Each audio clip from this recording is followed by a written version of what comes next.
I've taken out the original grill that we painted. We put these handles on so it looks like a hoopty with spinning rims, but it works. I had to drill these holes slightly larger to get the handles to fit, but it worked great, and it should last a long time. Step one.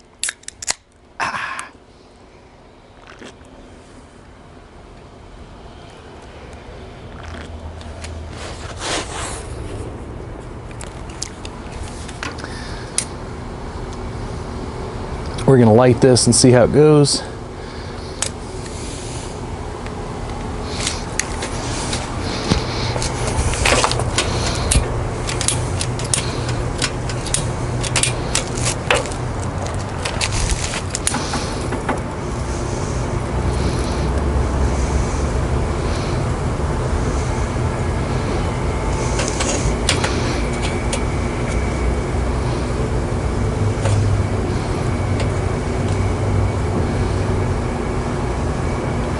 I've used the regular coals. I say the Royal Oak. I'm not going to be cooking any meat on this today. I'm actually just going to char the outside of the tomatillos and the chilies. Let me see if I can lift this up and get it going. It's fighting me today.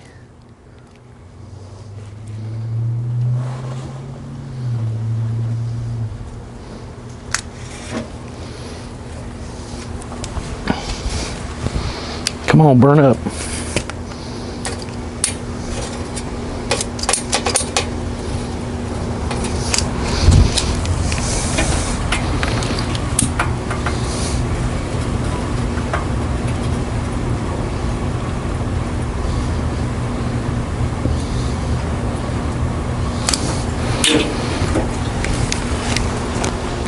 Looks like that's starting. So on the menu today, I could have bought stew meat, but I actually found it was 2 cents a pound more expensive than just buying chuck roasts. I bought some just choice chuck roasts, 2 of them. I have some leftover brisket trim that we cut into stew meat. That has a little more fat on it, which is fine. I'm gonna sear it with some tallow, and then we're gonna make beef chili con carne. Verde. I also saw it called verde chili con carne. So it's basically green chili with beef, which I've never had before. I usually make it with pork. The reason I wanted to make it with beef is CC doesn't sit real well with pork at the moment, so I'm trying to do more beef stuff, and that's fine for me because I prefer beef. All of that chicken stock we've been making, you're gonna see. We're gonna brown it in the pan after I char the chilies, the tomatillos. I just want to get some good color on them. I went ahead and took the chilies. I did not find at the store, they didn't have hatch green chilies. I would have preferred some of those as more of a mix. What I did was I got about 5 poblanos, 2 jalapenos. I've got some leftover serrano that we used for the doña. You'll see that. It's been macerated. Macerated? It's been completely chipped up. So I'm going to char the tomatillos and the chilies this way and then peel the skins off, just dice them up to use them. In my case, I'm probably going to use them whole. I'm not going to worry about the seeds. And when I say worry about the seeds, I might pull the seeds out from the poblanos. I'm not worried about the heat. I don't think there's going to be enough for the quantity that I'm making that it's going to be overwhelming to anybody eating it. And we are cooking.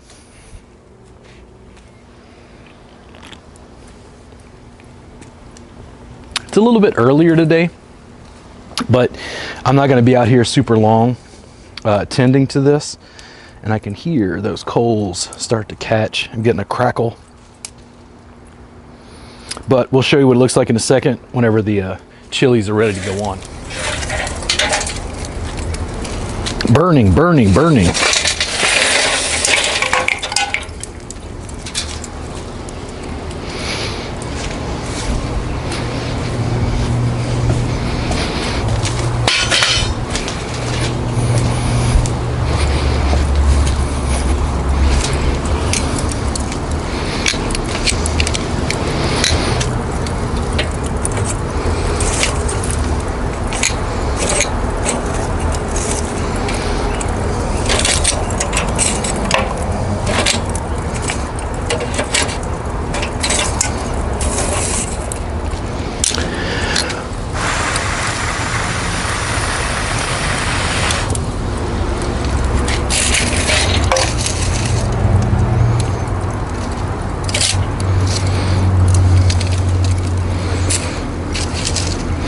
I wanted to try burning those tomatillo husks just to see what they did. They've got some moisture in them.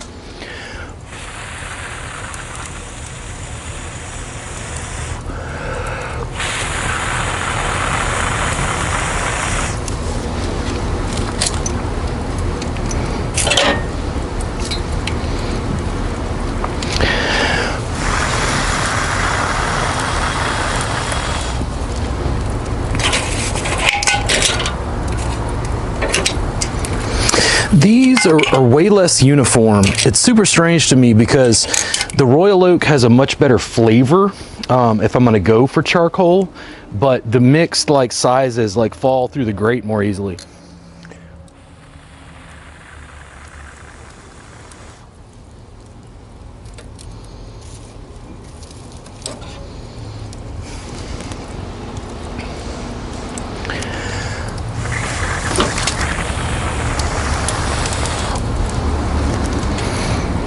I also have a new pair of tongs from OXO that makes this process much easier. A little more distance.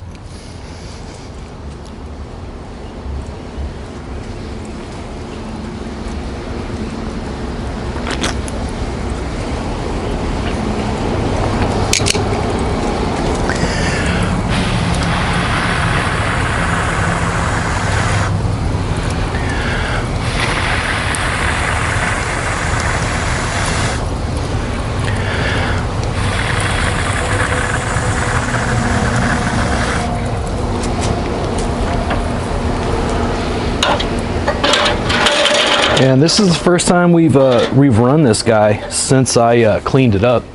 Let me go ahead and put the peppers and stuff on here. We're gonna see what this does and how fast. But we got to get some char on these, give them a little bit more flavor. I thought about putting the stew meat on here to do the same. And then I thought about it and thought it might just be like overkill. Part of New Free Grill is like exploring parameters. And for this one, I just thought I'd char these, be able to peel the skins off the chilies and then go from there. There we go.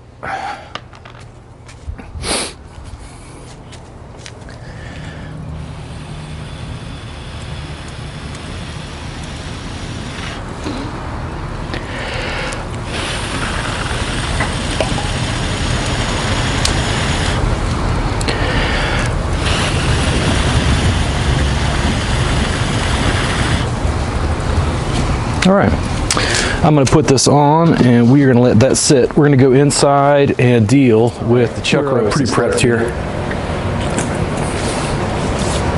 Got a few things to do. So this wound up being 5 or almost 6 pounds.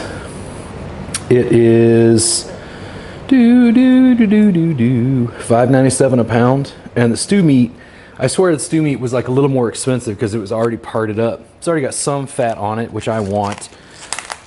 And I got plenty of tallow, plenty of schmaltz on top of this chicken stock to be able to make use. This is not seasoned. It's straight out of the package. And I just went with the plain, which I think is choice, right? Is it on the label? Beef, no, it's select, whatever. It's not prime. And I want to dice this up into small cubes. I'm not super concerned about the fat. I don't think it's going to be too much. I do want it to be in like bite-sized pieces. And I'm going to start the stove here because these are going to get browned and browned down. Pretty hot, pretty high. I'm going to slice it off just like this as I go. This knife tends to be a little bit better for this. And if I can find the grain, which I can also start to slice it kind of against the grain. That's going to help it break down even more in our final chili. Verde chili con carne. So I was actually excited because I looked it up. I love chili verde, but I've always made it with pork. And I had never thought about making it. You see that big lump of just solid fat? I don't think that's going to render down. I'm probably going to slice that out along the edges there. There we go. Yeah, that can get frozen for later use or something. There's still, man, there's a big hunk of fat right there. Let me get that.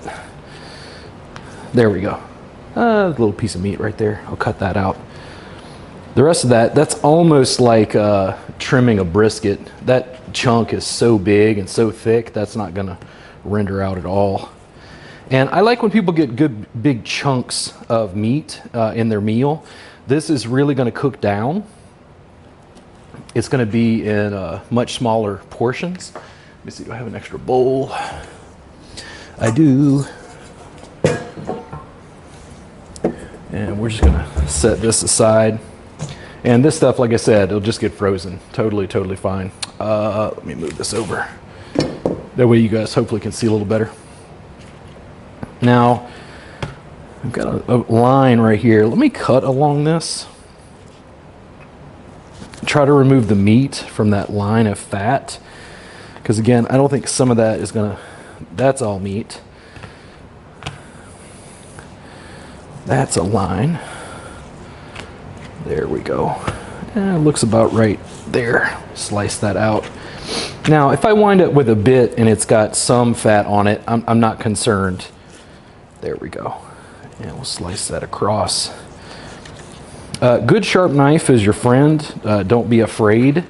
I think dull knives have done more to cut me in the past because you're trying to force it. You're trying to press too deeply. And some of this is going to shrink down, so just judge it by ear.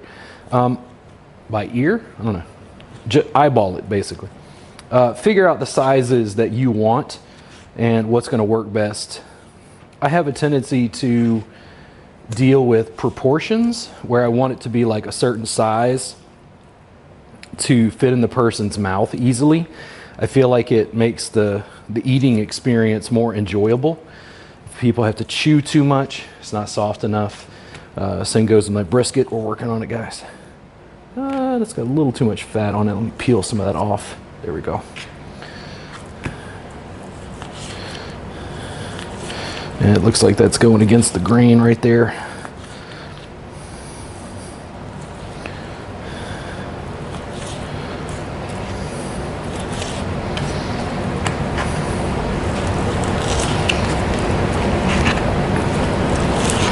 And the reason I wanted to cook this in the pan is I want to develop some fond on the bottom. You'll hear me constantly talk about caramelization and the effect it has on certain dishes. And I think this is one. If you just basically take the chicken stock, throw it in there, it'll cook and it'll be super tasty. I don't think it will be as tasty as browning all the meat first and developing those Maillard responses, those Maillard reactions on top of the meat. When you do that, it adds a layer of flavor. Now, if I used not chicken stock, but water, same thing, waters it down. This has, chicken stock has like this caramelized flavor to it. Look at how dark this is. Look at that. Look at how dark that is. Collagen, gelatin is just full, full, full. And this was also the reason I made this, is I'm trying to get rid of all this stock because that other 2-quart container I just made, that stuff's still in the freezer. We have so much chicken stock, I got to figure out what to do with it. But I'm okay with that. You okay with that? We'll get this last one. And same thing, select. It was $5.97 a pound. It wound up being about $30 worth of chuck roasts to be able to make this. Certainly if you had other stew meat around, you could use it. This is the trim from the brisket that's going to go in. And that's giving me some smoke, almost too hot. Let me turn it down just a little. There we go.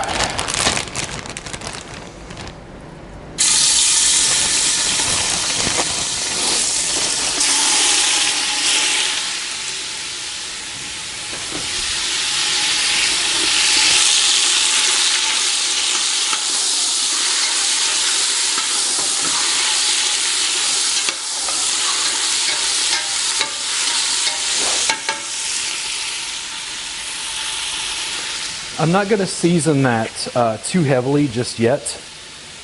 I don't think seasoning the meat as you cook it really makes that much of a difference.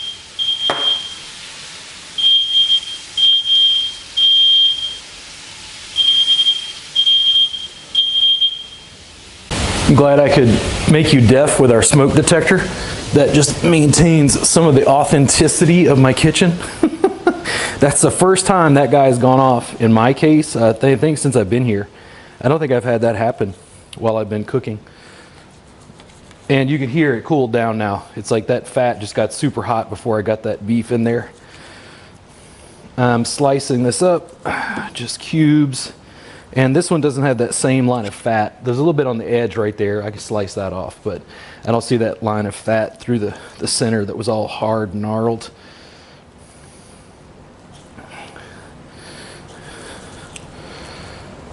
There we go.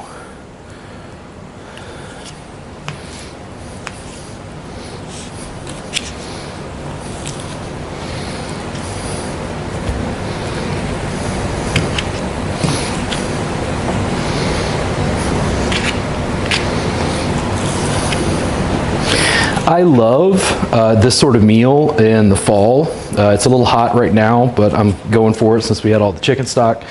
This is the sort of thing I like to serve at a party, and the reason why is because it's so easy to prep in advance. You can make a huge pot of this and then serve rice, beans, stuff on the side. It feels like this, you know, huge ordeal, right?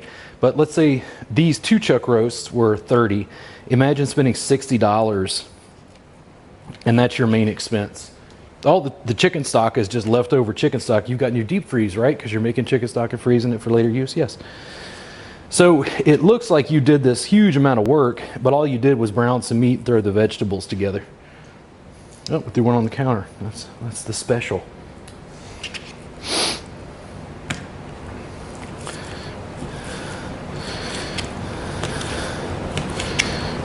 And I think these are about the right size. I don't like complete uniformity. There's a rusticity to this kind of dish that I really prefer.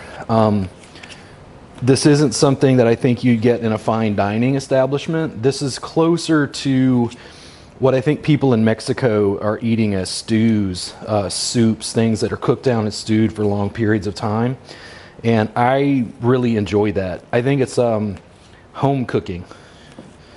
I took out some of the homemade tortillas that I made.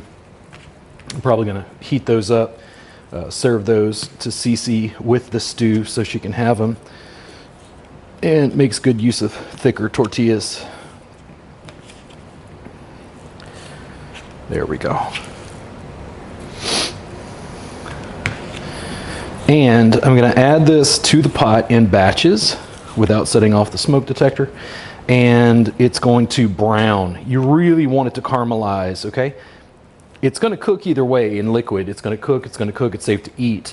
But the caramelization that we're looking for is going to come from the browning reaction on the outside of the meat. And that browning reaction happens in the absence of water vapor. Big hunk of fat, that's not going to render. Little piece, that's fine. Little piece, that's going to cook into the meal itself, which is actually quite tasty. There we go.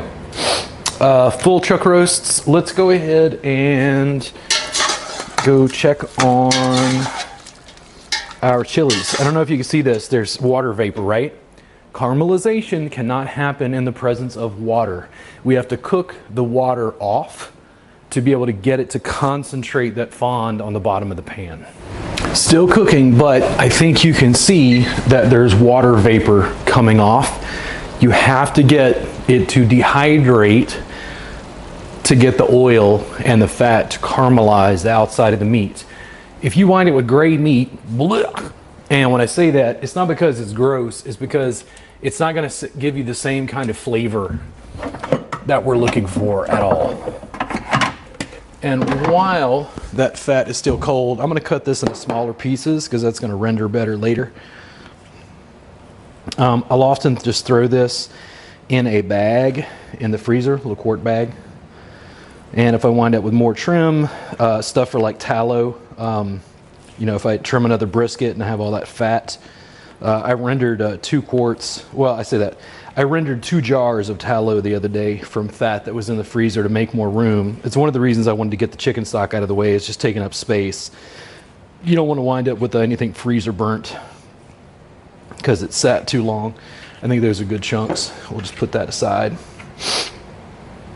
Now, I think that was all I needed that knife for. I'm going to put that aside, and we're going to go with this. So our onion. This is the way I tend to do it. I tend to slice off the ends and then slice it in half. The root piece tends to hold the onion together, and I can peel off this outer layer. Sometimes it's thicker, sometimes it's thinner. But I can usually peel all of that off.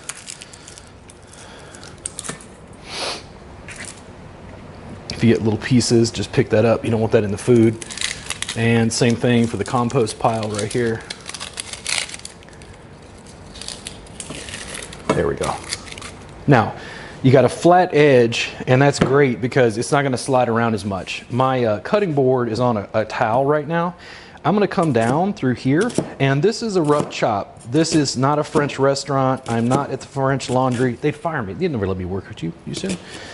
My obsession with detail is great. My dealing with aggression and anger in the kitchen is not. So we made these slices down. The root piece is still holding on to it. I'm just going to come across. And this is a rough chop, okay? This is going to cook. I like the rusticity of this. To me, this is a little bit like making coq au vin or beef bourguignon. It has a French almost rusticity, but in this case Mexican or Tex-Mex. It's got a certain vibe to it where I want the kitchen vibe. It doesn't have to be all uniform, I think, for this at all. And this knife does need to be sharpened. I'm having to work with it just a little bit, but it's fine. We'll make it through today.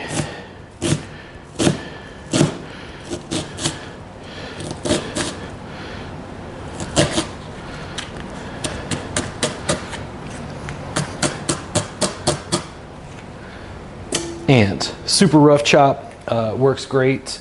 Do we have another bowl? What do I have? Oh, I think I have one down here actually. Yeah, that'll work. So I'm just gonna put the onion in there.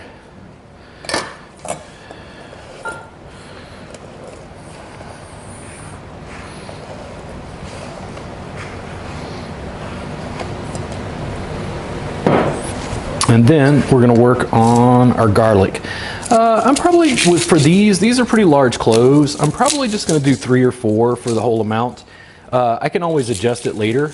Cooked garlic has a much more mild flavor than like raw. Raw's got like that sharp, almost like spicy thing. If you've ever eaten raw garlic and didn't expect it, it can be quite, I think, quite shocking.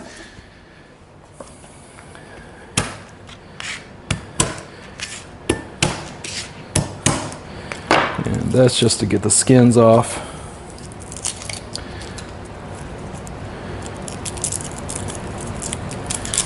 Different varieties of garlic, different kinds of flavors. Maybe we'll get to the part of the cooking show. I'm excited about that. I mean, not cooking show, vegetable gardening. Because if I can raise stuff as well, you'll be able to get a chance to see how I put salad together from the yard. It's super nice. These are already peeled. I'm gonna smash them. Super smash, it's almost done, right?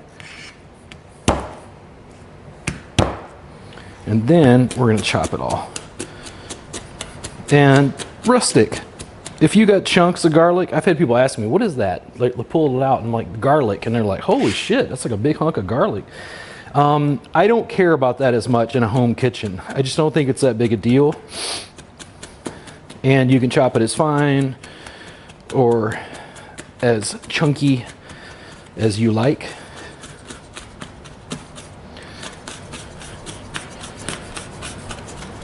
And I'm just gonna put that on top of the onion. If you don't use these little plastic cutting boards, by the way, I highly recommend you getting some. I think it's just, they're easier to clean and put aside, and I've got multiples of them instead of always dealing with that big, thick plastic cutting board. Water vapor, still coming off. I'm gonna stir this around and I'm gonna let that keep going. I want that to brown. It looks, to me, sort of gray, and that is not what I want for the finished product. Let me show you this. SpongeBob, do we put beans in chili? Oh, the controversy. So you're gonna see this now, starting to brown. You see how it looks mostly kind of gray? That is not what we're looking for. We're trying to get browning reactions on the bottom of that pot, and we're gonna have to let that keep going. Onions and garlic are to the side. We got a couple of bay leaves. Those are gonna go in. I'm gonna use just a touch of Mexican oregano, and this is probably about a teaspoon or so. I'm just gonna grind this up into a finer powder, and then I'm just gonna eyeball some cumin. It's probably gonna wind up being about a teaspoon or so for the whole pot. I think that's plenty. If you wanna add black pepper, I think that's a good choice, but I can add that manually. I will put a little bit of, why not? We'll use a little smoked Malden salt. This has a really, really great aroma. It's a kind of like French oak, I think, that they use to smoke it with. Does it say on here? Smoked sea salt and flakes. Keep dry. Well, you can look it up online. There's information. They even have a QR code. So I'm just going to use maybe a couple tablespoons of that. And it's going to give me a little more grit so I can grind this up. The bay leaves are just going to be pulled out. I'll grind that one up though.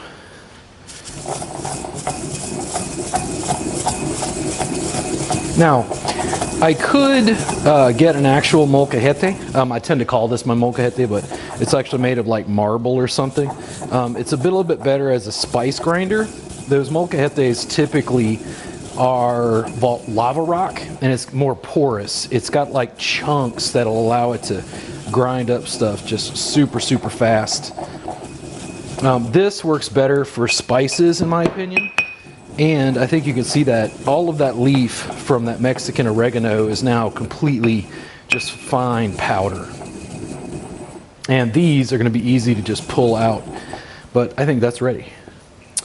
Seasonings, let's see. Stock is ready. Sea salt can go away. This is still browning, and a little bit of steam, not as much. Aha, it's starting to stick. Getting some fond on the bottom there. Let me let that go just a little bit longer. I'm going to reserve the fat, and then we're going to cook the next batch.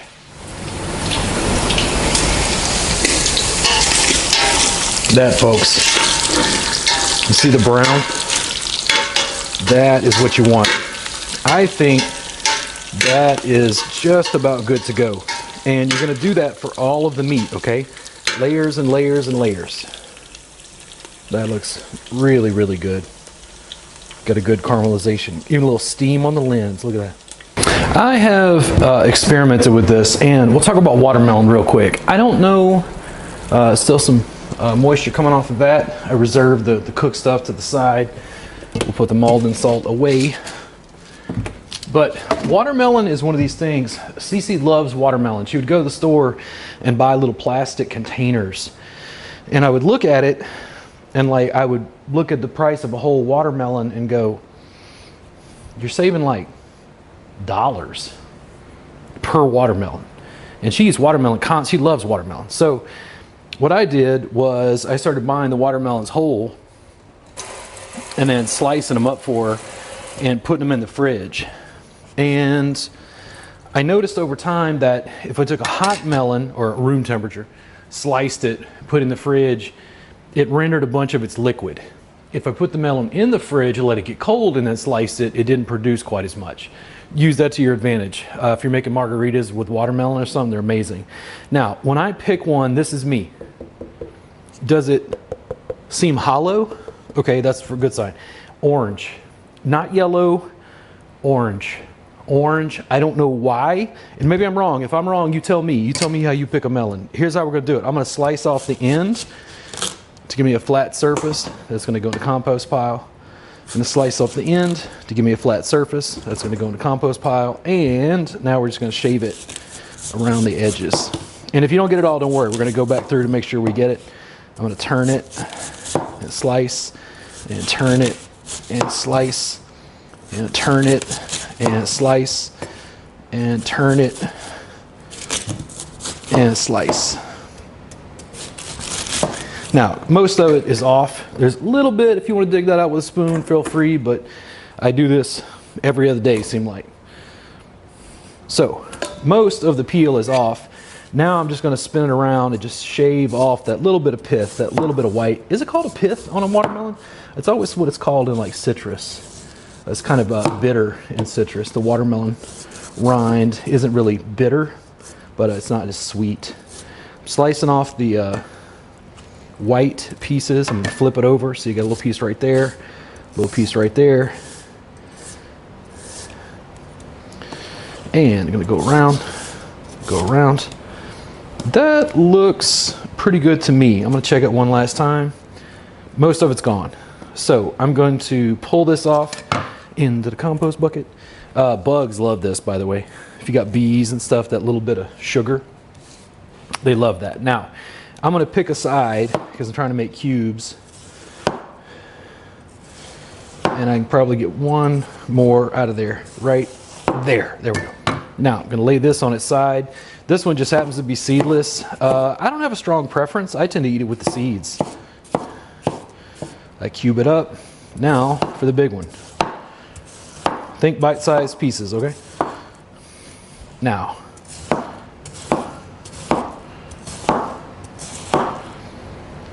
for the cost, how long did that take? Now, these containers are gold. I will put a link up to these. I ordered some new ones. If they work out well as these, I'll put those there for you. This is also why I use this cutting board. When I take this, we'll eat that piece.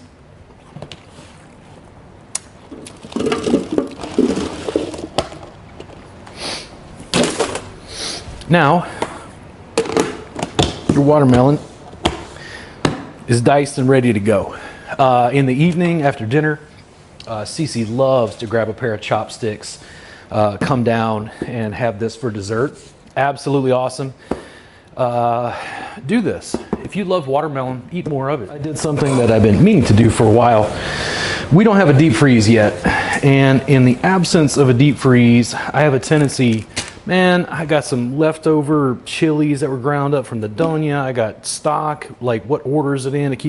We had some tortillas I made that were kind of thick. We're gonna get those eaten today, or most of them. I have a tendency to put stuff like this in the freezer with no label. So all I did was move a Sharpie into here so that each time I do this, I can put down what it is, beef fat from 1011, just so I know. This goes in the freezer and proceeds not to drive everyone fucking insane because they have no idea what it is. Now, I've got all of my garlic and onion. I got my chilies, and this was outside.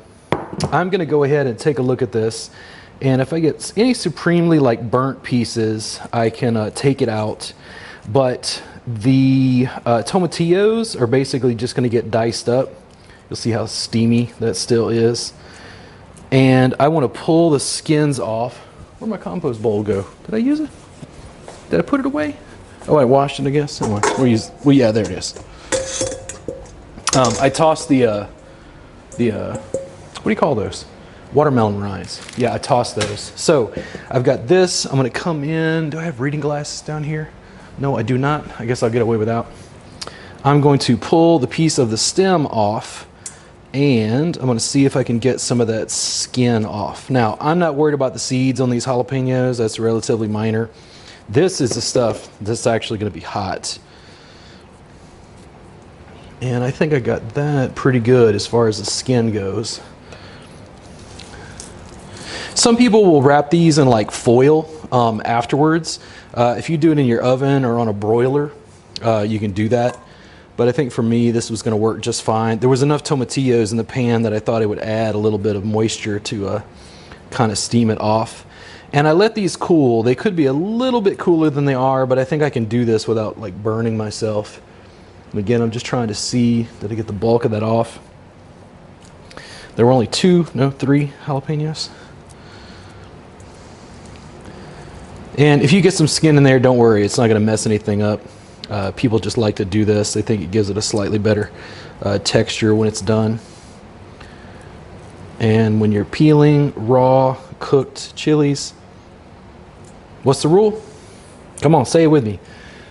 Don't touch your penis or your labia or whatever you're dealing with, because it'll burn the fuck out of you, and you don't want that. Make sure to wash your hands when you're done. If you want to wear gloves for this, you can. There we go. And for these, I will probably scoop some of the seeds out, but you'll see that in a second when I pull out another. There we go, big sheet. When I pull out another sheet of the cutting board, so I can just dice these up fine. And I think that's most of it, yeah. There we go. And there we go. Get the piece of stem out there. And peel that off.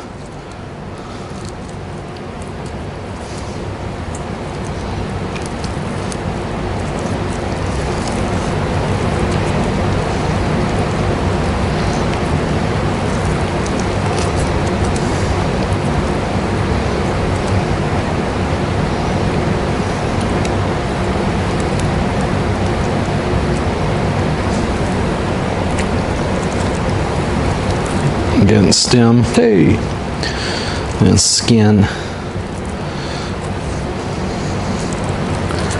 I would be horribly sad if I was told I could no longer eat chilies. I know they're in the nightshade family, but I fucking love chilies. It's one of my favorite vegetables, if you will, fruits, I guess is what it's actually considered. I just absolutely love chilies. Their spiciness, their flavor, just super, super diverse. And these are going to cook even more, of course, in the pot with the meat. There's still some moisture coming off of there. That's our last batch that's got to be browned. I've probably been at that for over an hour, by the way. This is why in many restaurants they skip it. Guys, at home, I'm telling you, if you'll just take the time, give yourself more time to drink. You know, if you're like me. You think anybody complains that I'm around the house drinking? No, because I'm fucking being of use. That's right. They're like, he's cooking, leave him alone. Let's see. That's almost overcooked. There we go. See if I can peel. I'm just getting a little bit of flesh there, but I'm trying to see if I can peel any. There we go. Just the skin itself. And little bits of skin, don't be too concerned about it. I don't think it's that big a deal. I wanted to add just a little bit more of a layer of flavor. So the meat doesn't have the chilies. It's only the vegetables, the tomatillos and peppers that do.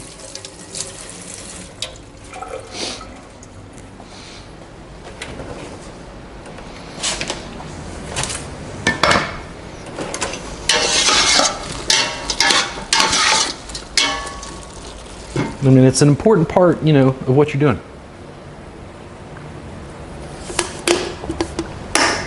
Beer number 2.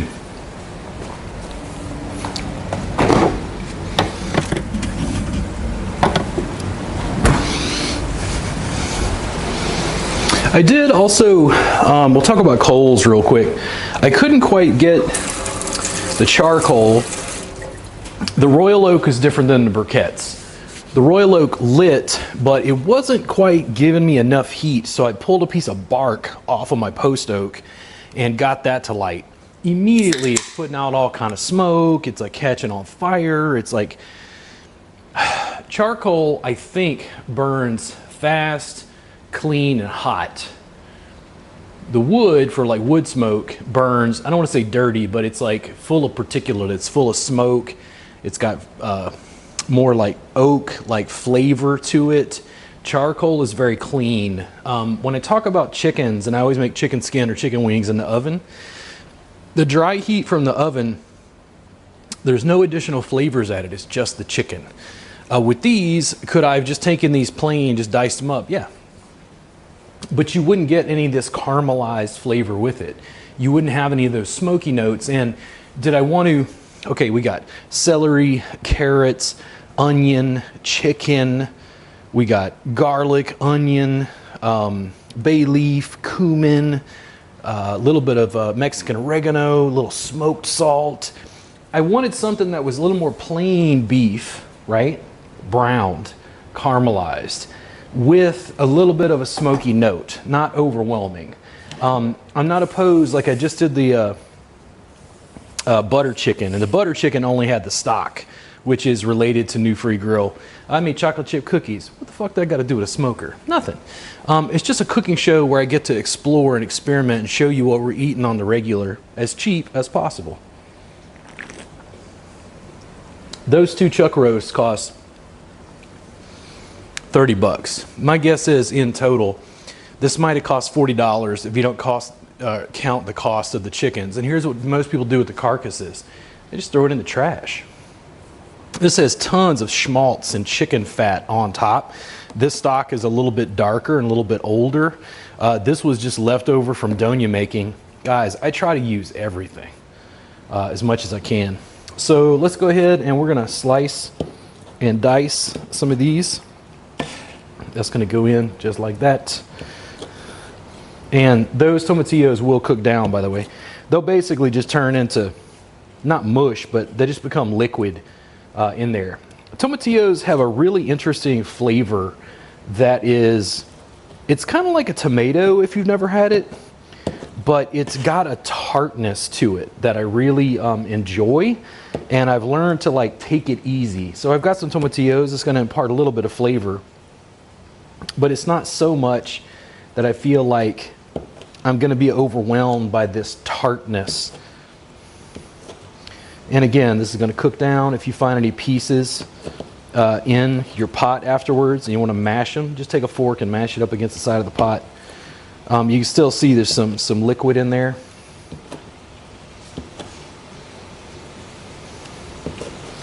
I'm going to leave the seeds in the jalapenos. I am going to take the seeds out mostly of the poblanos, and that's just to minimize the amount of seed that we're getting.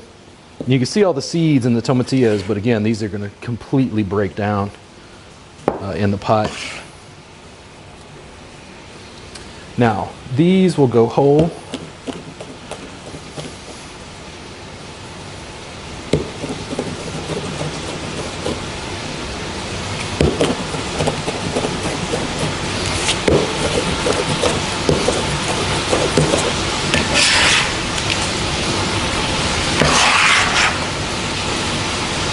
See how nice these little plastic cutting boards are?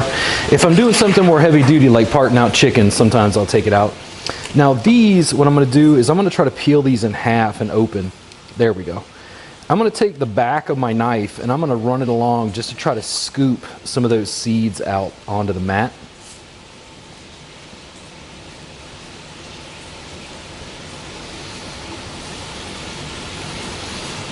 And again, for me, I'm not worried about this as far as like its capsaicin content. It doesn't have to be perfect. I'm not afraid of some of the seeds. I just don't want all of them.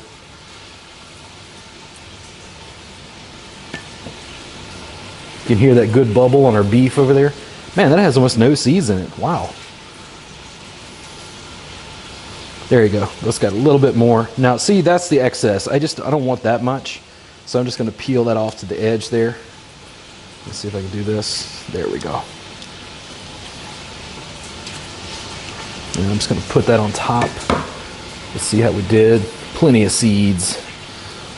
Plenty of seeds. Now, if you don't care, put the seeds. I don't give a shit. Don't matter to me. I just try to minimize it just a little bit. I think it'll give it a slightly better mouthfeel than having all the seeds in the pot.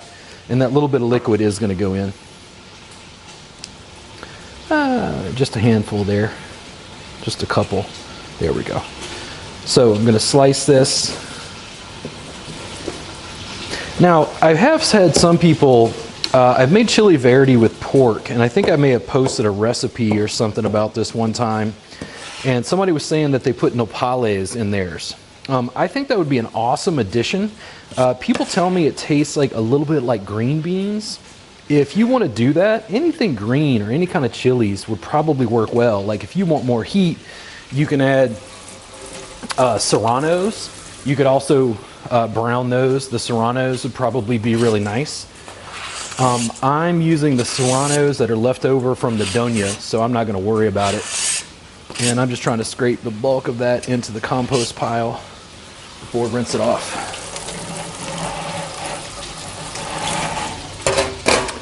So, the vegetables are all diced up. That little bit of liquid I'm going to pour in there if it'll let me. Oh, that's almost nothing. Okay, I'm going to wash that. The rest of the stuff will go in the dishwasher. Oh, as we clean up. And that will go in the freezer. Let me check this.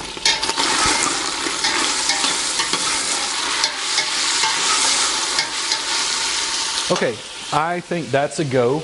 I'm going to go ahead and put this in.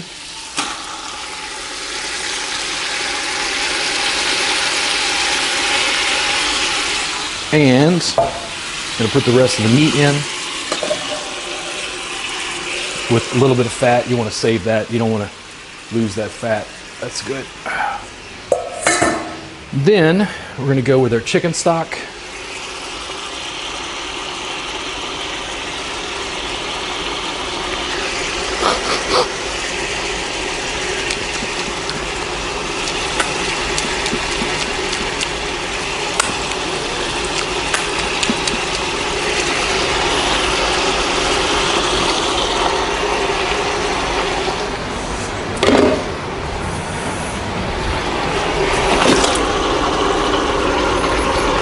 And make sure we get that schmaltz out of there. You can already hear it like start to cook down because of all the liquid.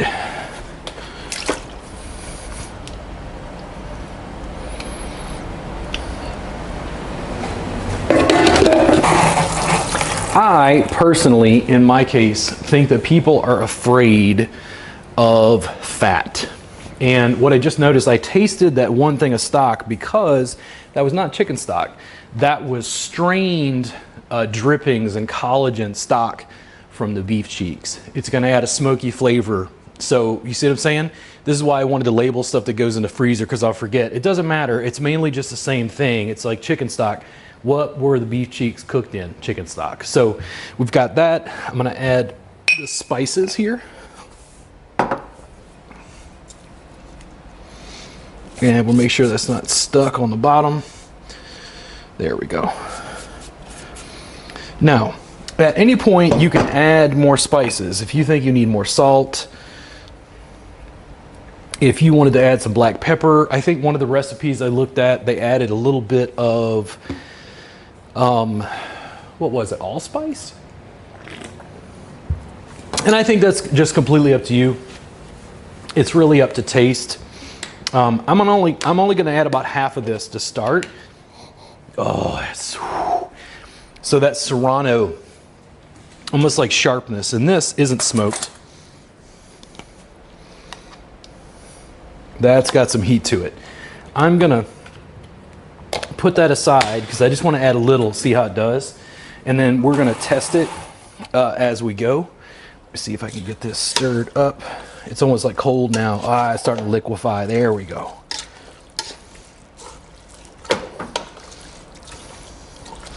So it wasn't just chicken stock, it was beef cheek that I cooked down in stock and then saved all of that in a container. And I think that will actually bring like a layer of depth to this that it didn't have before. So what's going to happen with this, you're going to bring it to a boil.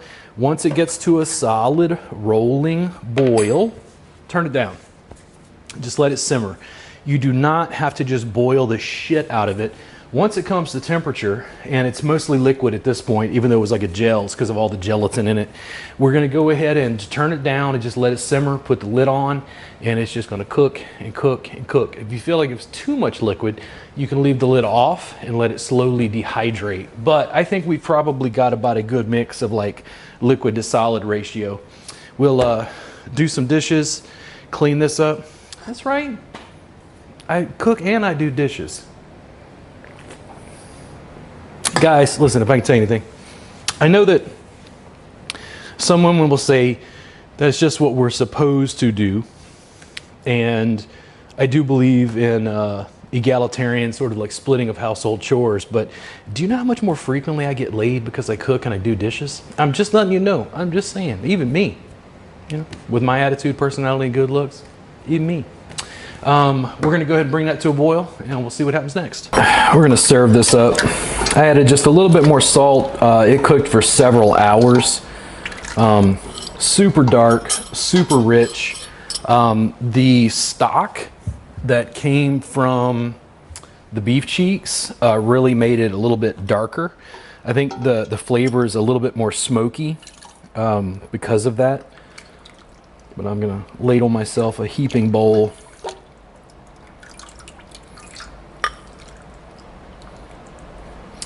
There were various recipes. Like I said, one had some allspice.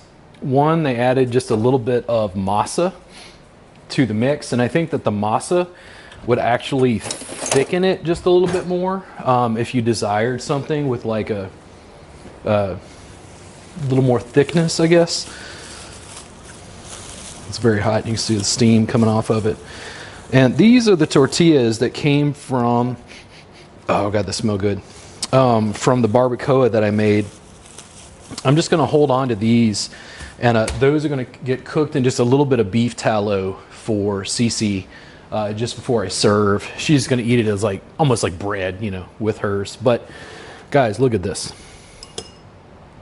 Look at the color on the broth.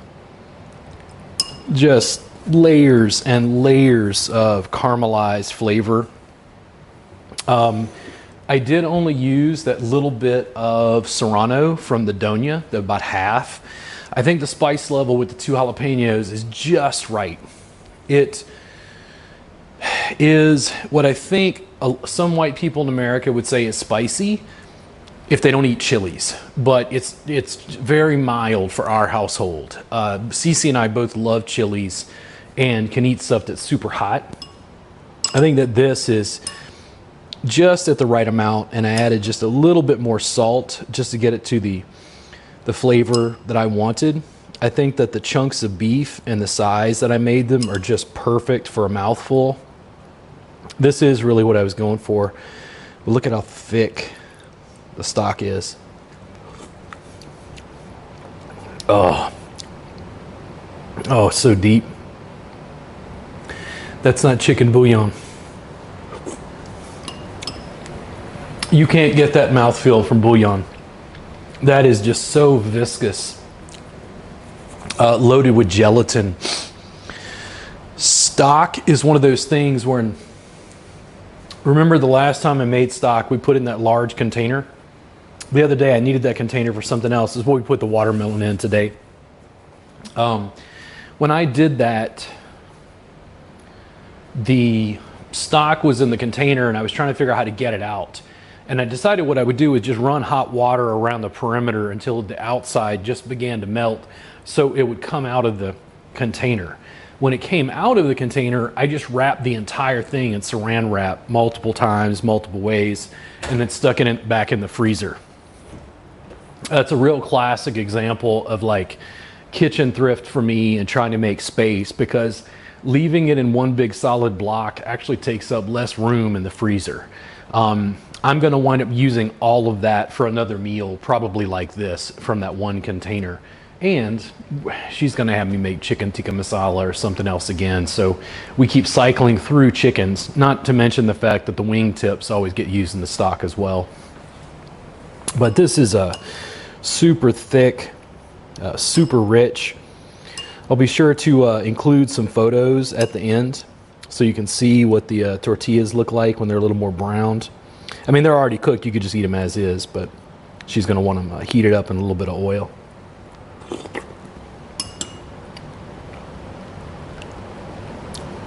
It's deep, beefy, smoky.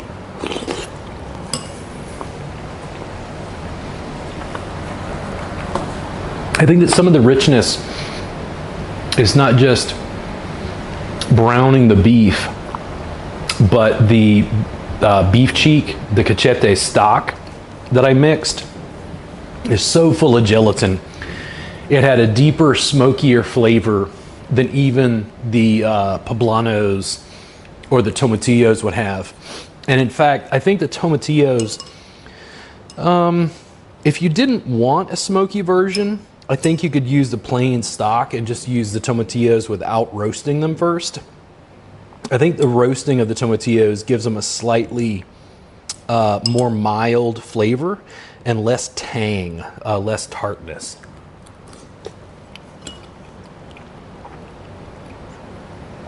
But man, it's just right. I eat it, and then 3 or 4 seconds later, the chilies start to creep on the back of my palate. Just absolutely amazing. Nothing but great things to say.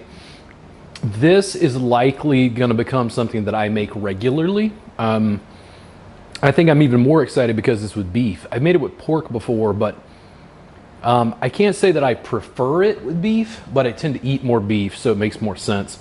It was also nice to use the brisket trim this way. I think if I started trimming multiple briskets at a time, I'd wind up with more stew meat, something I had to do with it. And we don't have a grinder as of yet.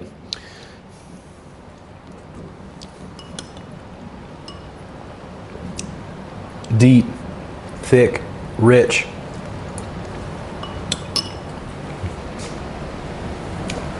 A little spicy, but not just, punch you in the face. Absolutely amazing. And most of it's just leftovers, guys. That entire pot, that's going to last days. Thank you for tuning in to New Free Grill with Robert Gardner, and more food to come. Thank you, guys.